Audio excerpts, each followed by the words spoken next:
స్థిరపడండి, వాక్యం మీద పునాది వేసుకోండి.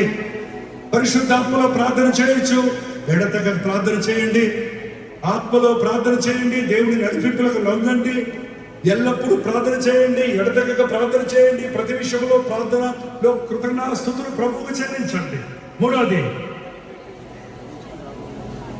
ప్రభు రాకడ కొరకు కనిపెట్టుచు.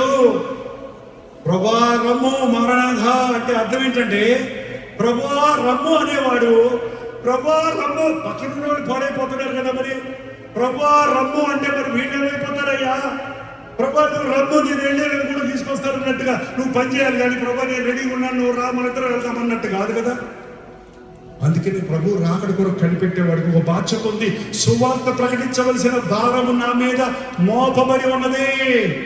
అయ్యో, సువార్తను ప్రకటించని ఎడల నాకు శ్రమ, సువార్త ప్రకటిస్తే నాకు జీతం ఏంటి? ఉచితముగా సువార్తను ప్రకటించడమే నా జీతము. ఏం దైవజనుడు, ఆ మంట ఈ రోజు ప్రతి దైవజనుడు ఉన్నారు.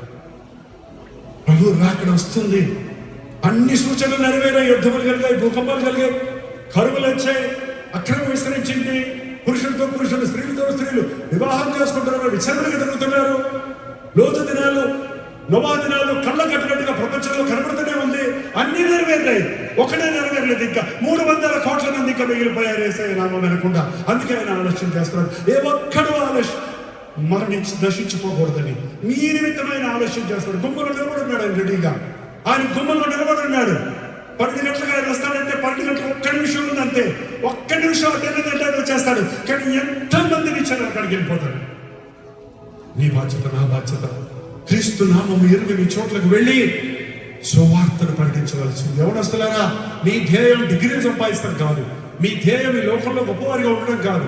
మీరు దేవుడి దృష్టిలో గొప్పవారిగా ఉండాలంటే ఆత్మలను పట్టుకుని జాగ్రత్తగా ఉండాలని దేవుడు కోరాడు.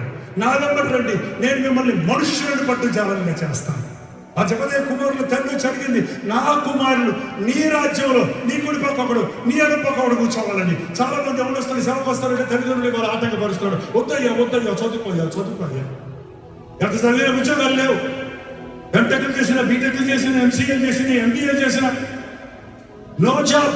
అమెరికా పోతే అక్కడ కూడా నో జాబ్ వస్తాయి. వాట్సాప్ రోజు 3 నెలలు ఏంటంటే కనపడుతున్నాను, జాబ్ లేదు, ఇక్కడ ఉండలేకపోతున్నాము, రావడానికి కుదరటం లేదు. యేసయ్యను నమ్మండి, జాబు ఉంటుంది, అన్నీ ఉంటాయి, ఏది తక్కువ ఉండదు. ఆయన పని చేయాలి, ఆయన రాజ్యంలో గొప్పవారి ఉన్నాడు. నిన్ను ఒక దైవజనుడిగా సేవ చేయమంటే సంపూర్ణంగా రా. నేను ఒక ఉద్యోగిగా, ఒక అధికారిగా, అన్ని స్థలాల్లో దానియేలు రాజ్యాంగంలో ఒక అధికారిగా ఉండి, ప్రధానమంత్రిగా ఉండి సేవ చేశాడు. నెహెమ్యా రాజుగారి భవనంలో ఒక ఉద్యోగస్తుడిగా ఉండి సేవ చేశాడు.